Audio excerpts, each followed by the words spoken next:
TWR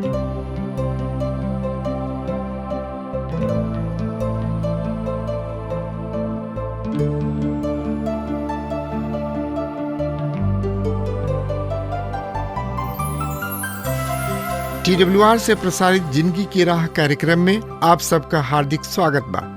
परमेश्वर हर एक आदमी में जिंदगी का सांस डाल देले बड़न। यही वजह से सगरी जीव से अधिक समझ रखेला, तब वो जिंदगी में मानसिक संतुलन और अशांति के बीचा में जिएला। यही खातिर ये सिलसिलावार बाइबल का अध्ययन आप लोगन की सेवा में प्रस्तुत कइल जाता कि जिंदगी जिए का सही ढंग जान सकें। कृपा करके देखी और सुनी ताकि परमेश्वर आपकी जिंदगी का रास्ता दिखावस।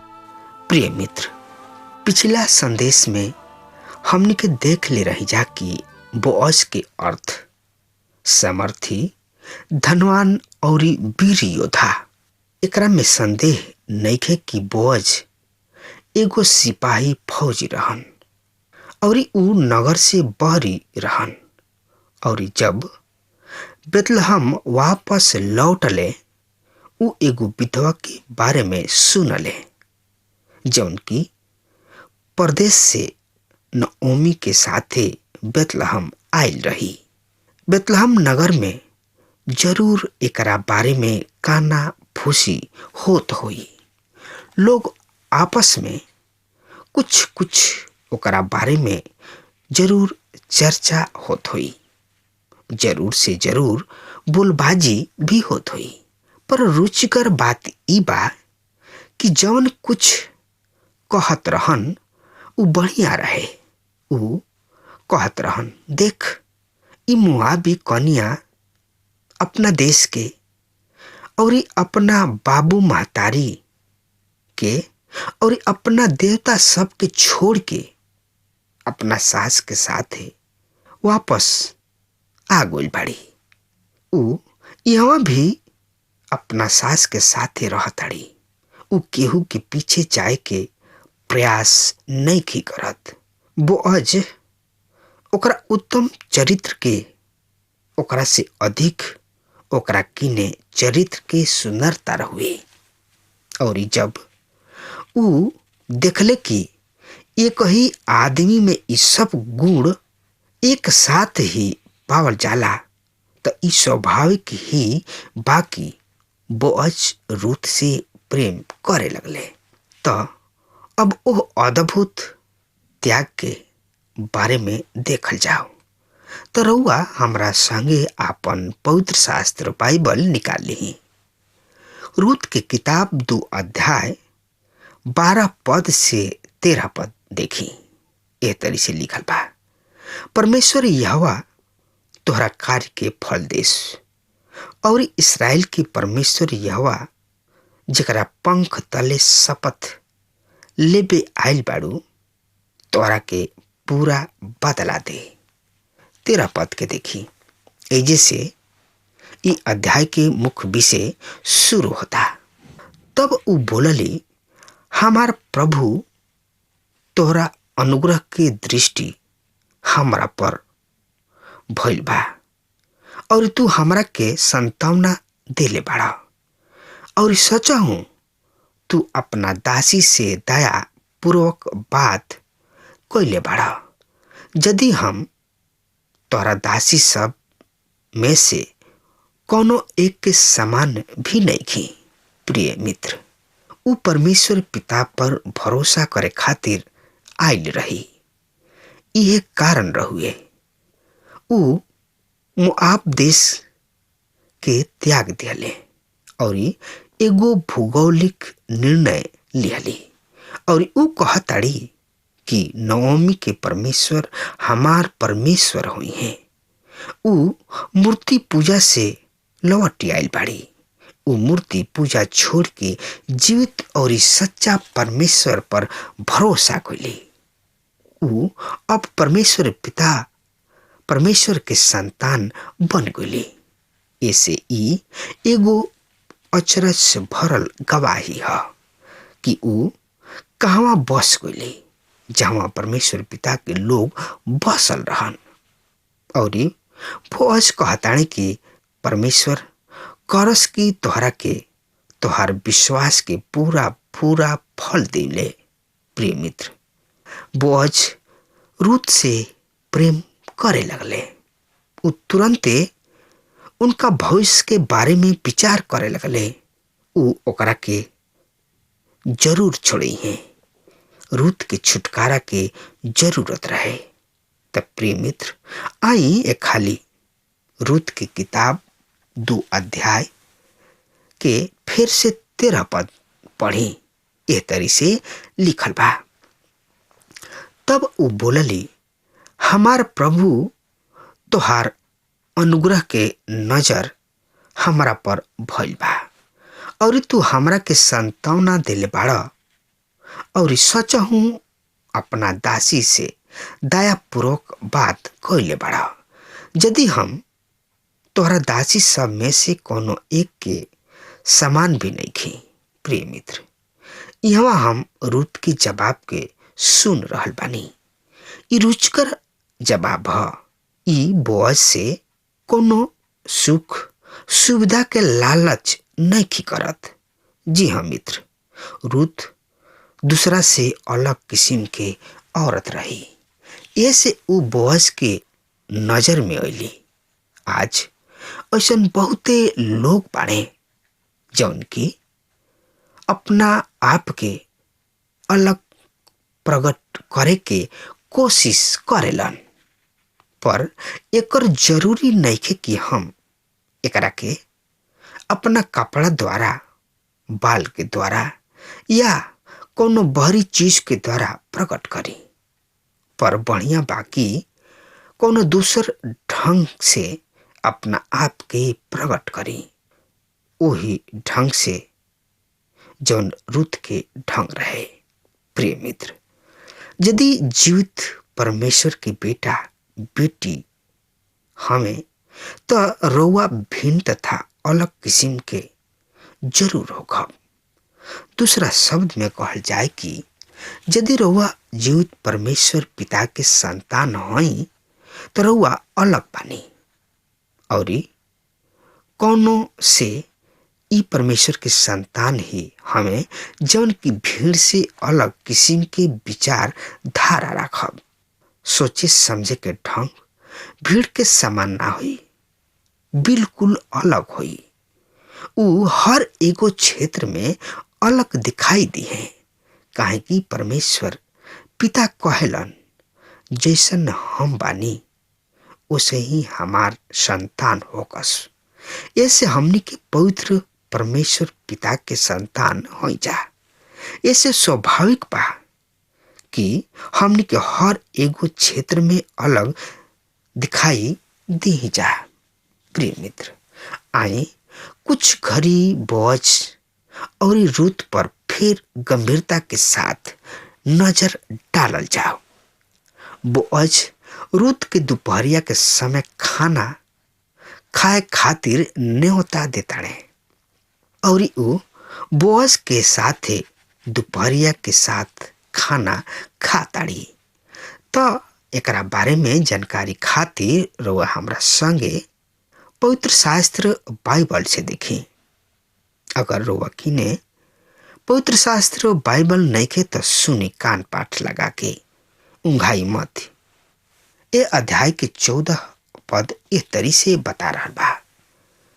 और खाना के समय बोअज उनका से कहले, यहाँ आओ जौना से कि तू रोटी खा सका और अपना रोटी के टुकड़ा के सिरका में डुबा सका। उ फसल काटे वालन के साथ बैठ गली और उ ओकरा के भूजल बाल दिहले और उ खा के तृप्त तथा अघा गली। पर कुछ बाचल भी रहल। तब वो सिलो बिने खातिर उठली। तब बोअज अपना सेवकन के आज्ञा देले कि ओकरा के पुल के बीच बीच में भी बीने द और ओकरा के मथी छिड़क और इहो कि तू ओकरा खातिर पुल सब में से जान बूझ के कुछ बाल गिरावत जइहा कि उ ओकरा के बिनत जाए और ओकरा के मत छिड़की ह। प्रिय श्रोता, बोअज हर प्रकार से अपन सभ्यता और चिंता के प्रकट करे चाहता। बोअज अपना लौने वालन के हुक्म देता है कि तू जहाँ अनाज दाव ताड़ ओकरा के वहां तक सिला बिने से मत रोकिह।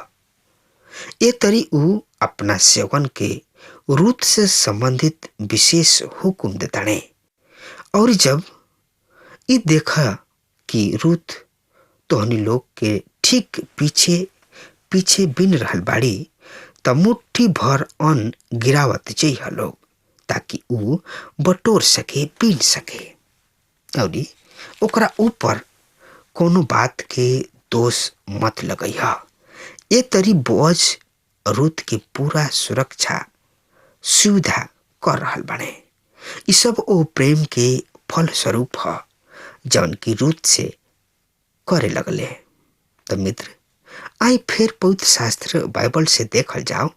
रूत के किताब 2 अध्याय 17 पद से लेके 19 पद में ए तरी से एकरा बारे में बखान बा।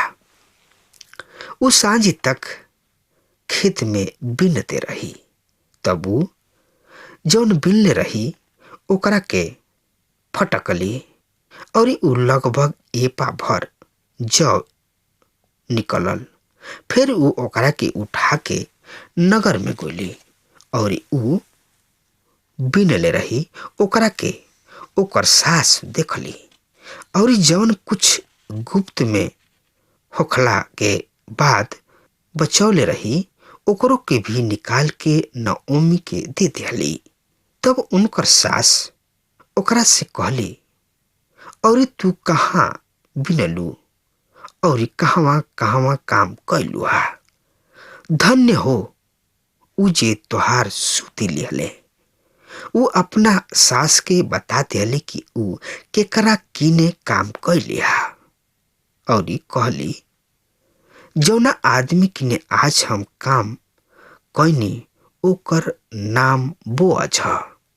प्रिय मित्र, जब नओमी अतना अधिक अन्न देखली त उ ओकरा से सवाल कैली कि के तोहरा पर ई अनुग्रह कैल हा? ई त आशा से भी अधिक बा। रूत नओमी के सब घटना सुना देली।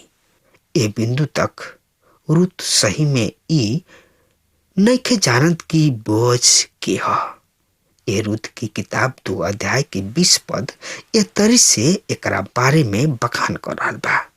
और नओमी अपना पतोह से कहली, उ आदमी परमेश्वर यहोवा के ओर से आशीष पावे, जे ना तो जीवित लोगन पर से और ना मुए लोगन पर से आपन करुणा हटौले। नओमी ओकरा से फिर कहले, उ पुरुष तो हमार हित ह, उ हमनी खातिर कीमत दे के छुड़ाए वाला में से एगो ह। प्रिय मित्र, ई पद हमनी के ही बतावेला कि नओमी के बोअज हितई नतई में से रहन। दूसरा शब्द में कहल जाए कि बोअज हमार कुटुंबी हमें और उ हमनी के छोड़ावे के अधिकार बा। प्रिय मित्र, आई एक खाली और आपन पवित्र शास्त्र बाइबल निकाल ली। रूत के किताब 2 अध्याय 21 से लेके 23 पद में एकरा बारे में एह तरी से बखान कइल गइल बा। सुनी ध्यान से, उंघाई मत। तब मोआबिन रूत बोलली, उ हमरा से ई भी कहली, तू हमरा सेवकन के साथ तब तक लागल रह जब तक कि उ हमार सब फसल ना काट चुके। और नओमी अपना पतोह से कहली, हमार बेटी, ई बढ़िया बा कि तू ओकर दासी सबके साथे जाइल कर। ऐसा ना होखे कि दूसरा खेत में दूसरा तोहरा पर टूट पड़े। उ जौ और गेहूं दोनों के कटनी के अंत तक सिला पीने खातिर बोअज के दासी सब के साथे लागल रही और ऊ अपन सास के साथ रहत रही। प्रिय श्रोता, इहे बोअज और रूत के प्रेम कथा ह। इहे आज हमनी के ई बता रहल बा कि परमेश्वर कैसे कौना तरी केकरा के ढूंढ के ले आवेलन। मित्र, रूत एगो बहुते खूबसूरत औरत रही जौन की जवानी में ही विधवा हो गई रही, लेकिन फिर वापस अपना मायके ना गई, पर अपना सास के साथ रही। अपना सास के साथ दुख सुख में लपटाइल रही।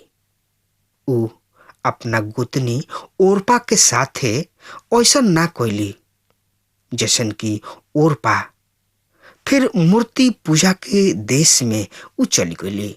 लेकिन रूत वो मूर्ति पूजा के छोड़ के, वो मूर्ति पूजा के देश के त्याग के, अपना बाबू माई के छोड़ के वो प्रभु के साथ लिपटा गई और अपना सास नओमी से कह रहल बाड़ी कि तुहार परमेश्वर वो हमार परमेश्वर हुई हैं और तुहार लोग हमार लोग हुई हैं और तुहार जन हमार जन हुई हैं।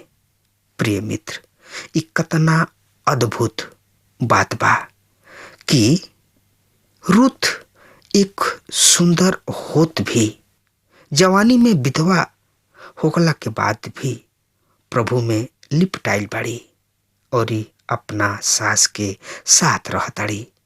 एकरा बारे में और जानकारी खातिर अगला अध्याय में हम रोआ से फिर भेंट करब।